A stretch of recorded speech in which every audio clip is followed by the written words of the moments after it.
Hello दोस्तों, आप सभी का स्वागत है मेरे YouTube चैनल पे। आज की इस वीडियो में हम गेट 2021 के लिए मैथमेटिक्स के कुछ इंपॉर्टेंट क्वेश्चन सॉल्व करने वाले हैं। ये हमारा तीसरा पार्ट है। इससे पहले हम दो पार्ट्स में मैथमेटिक्स के इंपॉर्टेंट क्वेश्चन सॉल्व कर चुके हैं। तो आइए स्टार्ट करते हैं इस वीडियो को। तो आज का हमारा सबसे पहला क्वेश्चन है वो है मैट्रिक्स से।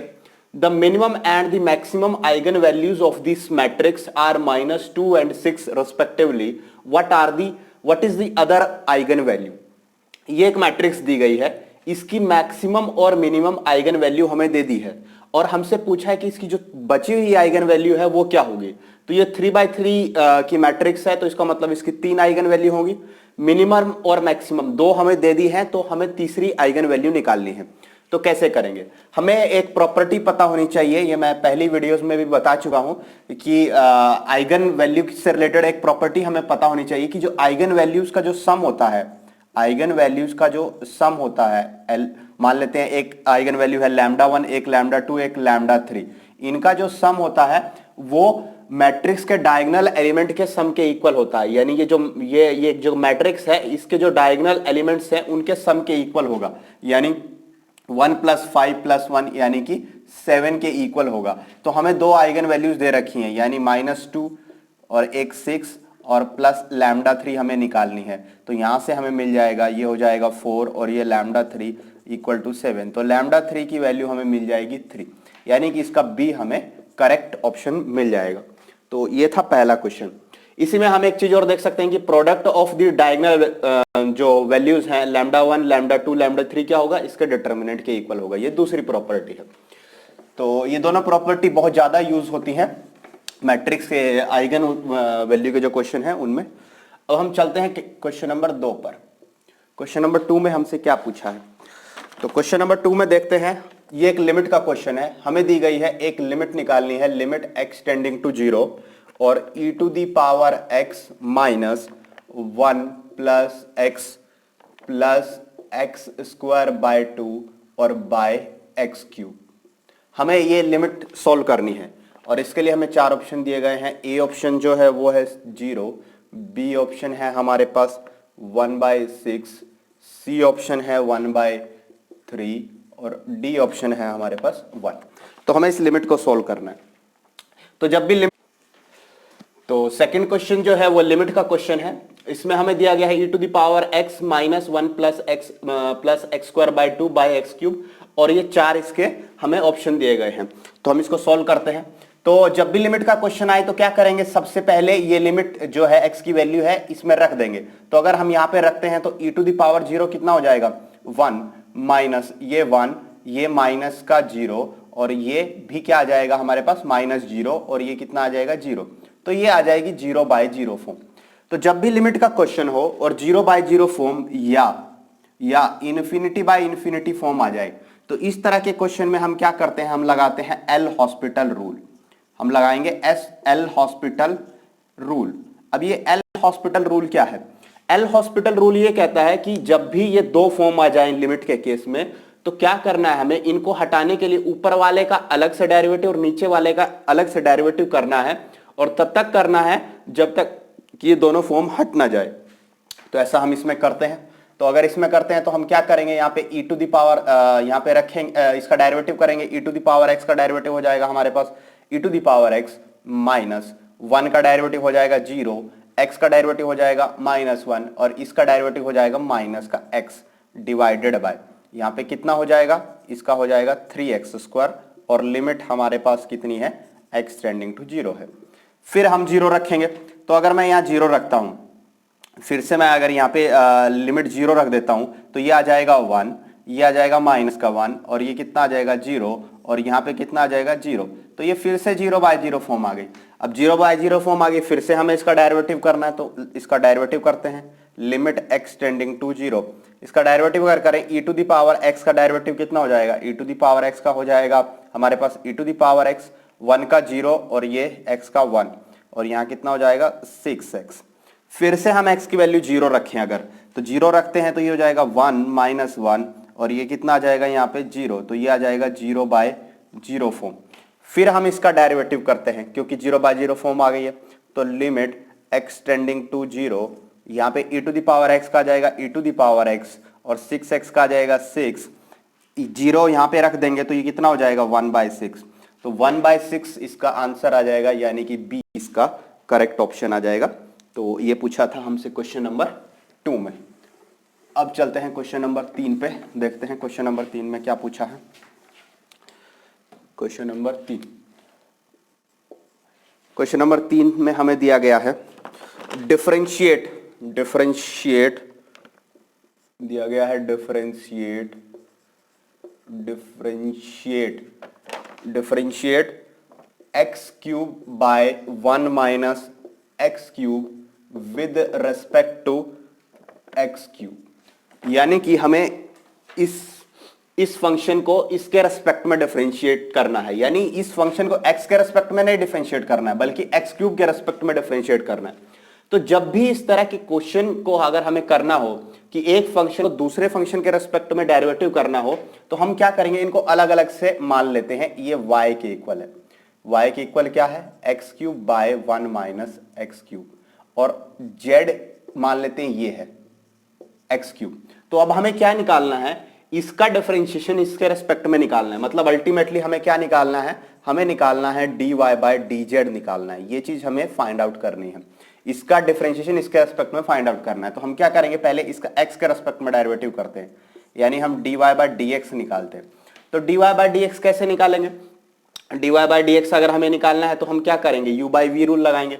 u बाई वी रूल के अकॉर्डिंग क्या होगा, u बाई वी रूल के अकॉर्डिंग हो जाएगा नीचे वाले का स्क्वायर, फिर नीचे वाला ऐसा का ऐसा ही 1 माइनस एक्स क्यूब, और ऊपर वाले का डेरिवेटिव कर देंगे। ऊपर वाले का डेरिवेटिव कितना आएगा, 3x स्क्वायर माइनस, अब ऊपर वाला चीज ऐसे कैसी, और नीचे वाले का डेरिवेटिव करेंगे। अगर नीचे वाले का डेरिवेटिव करते हैं तो 1 का 0 और ये माइनस 3x स्क्वायर आ जाएगा, तो यहाँ हो जाएगा प्लस का 3x स्क्वायर।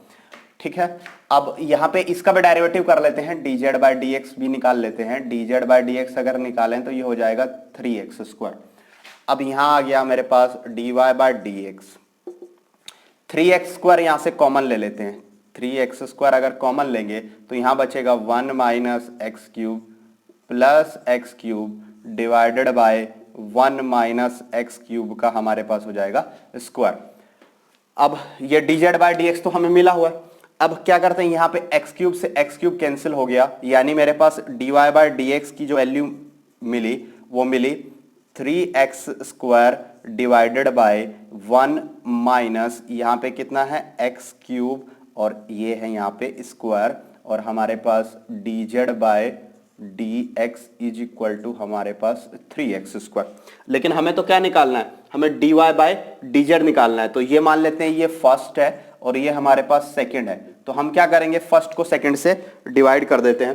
तो फर्स्ट को अगर हम सेकंड से डिवाइड करेंगे तो हमें मिल जाएगा, फर्स्ट को सेकंड से अगर डिवाइड करते हैं तो हमें मिलेगा dy by dz equal to, इसको इससे डिवाइड करते हैं तो 3x स्क्वायर से 3x स्क्वायर कैंसिल हो जाएगा, यानी ये मिल जाएगा 1 बाय 1 माइनस एक्स क्यूब और इसका स्क्वायर, यानी dy बाय dz की हमें ये वैल्यू मिल जाएगी 1 बाय 1 माइनस एक्स क्यूब का square.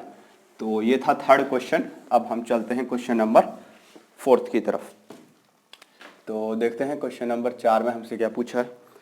Question number 4, what will be the evaluation of the definite integral, what will be the evaluation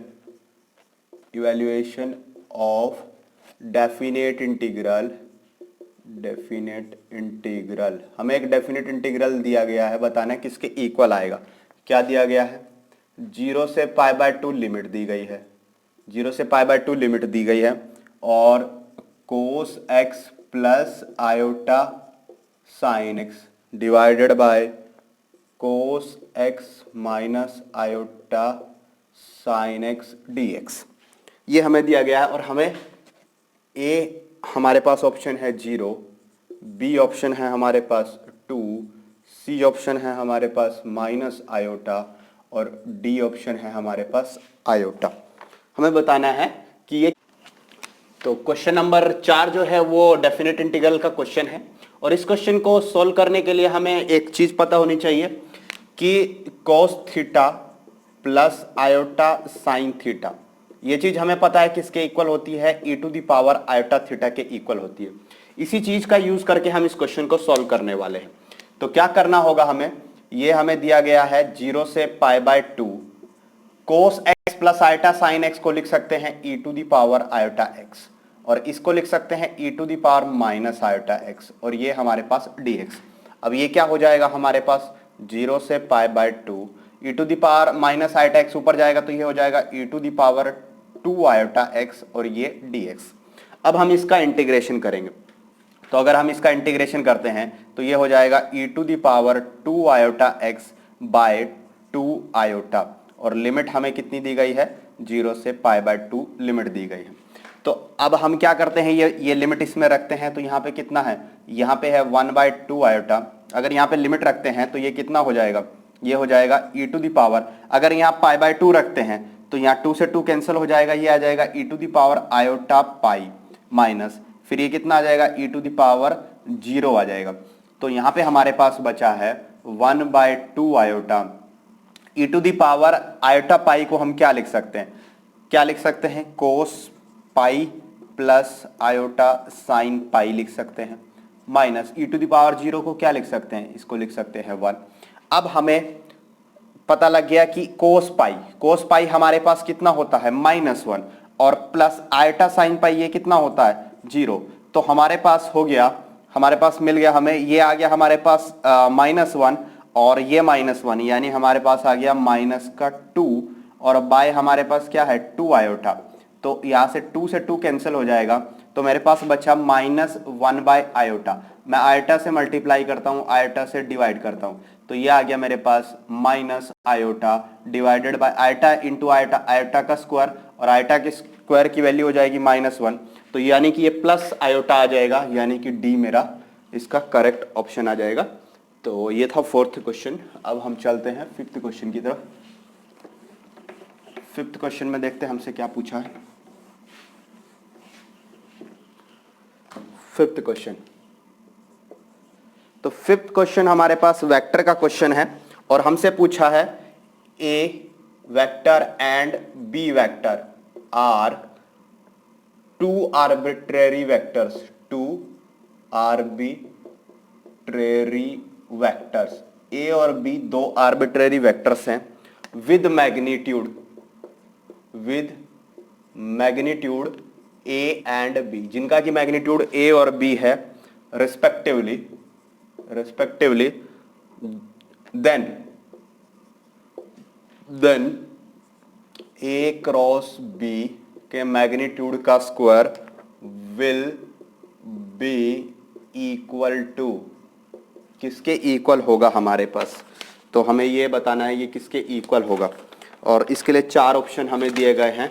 option A हमारे पास दिया गया है ए का स्क्वायर बी का square minus A dot B का square, फिर B option दिया गया है हमें A B minus A vector dot B vector, फिर सी हमें दिया गया है ए का स्क्वायर बी का square plus A vector B vector का स्क्वायर, फिर डी ऑप्शन हमें दिया गया है A B plus A vector dot B vector, ये हमें दिया गया। तो कैसे सॉल्व करेंगे, सबसे पहले हमें ए क्रॉस बी पता है किसके इक्वल होता है, ए क्रॉस बी होता है ए का मैग्नीट्यूड बी का मैग्नीट्यूड साइन थीटा और यूनिट वेक्टर ईटा कैप। लेकिन हमें तो इसका मैग्नीट्यूड की बात हो रही है, तो इसका अगर मैग्नीट्यूड हम लिखेंगे, तो इसका अगर मैग्नीट्यूड लिखते हैं तो हम हो जाएगा ए का मैग्नीट्यूड बी का मैग्नीट्यूड और यहाँ पे साइन थीटा और ईटा कैप यूनिट वेक्टर है तो उसका मैग्नीट्यूड 1 हो जाएगा। ये हमें ए के इक्वल दिया हुआ है, ये बी के इक्वल, और यहाँ पे ये है साइन थीटा। तो ये चीज हमें पता लग गई। अब हम इसकी वैल्यू यहाँ पे रखते हैं, यानी इसका स्क्वायर करते हैं, तो इसका स्क्वायर हो जाएगा, इस चीज का स्क्वायर हो जाएगा हमारे पास कितना, इसका स्क्वायर हो जाएगा ए का स्क्वायर बी का स्क्वायर और साइन का स्क्वायर यानी साइन स्क्वायर थीटा। तो यहाँ आ गया ए का square B square, sine square को लिख सकते हैं 1 माइनस कोस स्क्वायर थीटा। अब अंदर मल्टीप्लाई अगर कर दें तो ये हो जाएगा ए का स्क्वायर बी का स्क्वायर माइनस ए का स्क्वायर, बी का स्क्वायर और कोस स्क्वायर थीटा। अब ये हो गया हमारे पास ए का स्क्वायर, बी का स्क्वायर। इस पूरे को हम ये लिख सकते हैं ए बी और यहाँ पे कोस थीटा का होल स्क्वायर।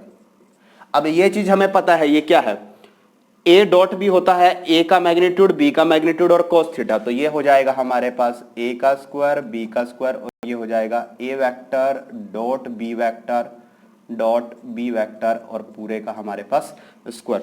तो ये वैल्यू हमें मिल जाएगी और जो कि इसका करेक्ट आंसर हो जाएगा हमारे पास ए, इसका करेक्ट ऑप्शन हो जाएगा। तो इस वीडियो में इतने ही क्वेश्चन हैं, बाकी क्वेश्चन हम नेक्स्ट वीडियो में सॉल्व करेंगे। Thank you.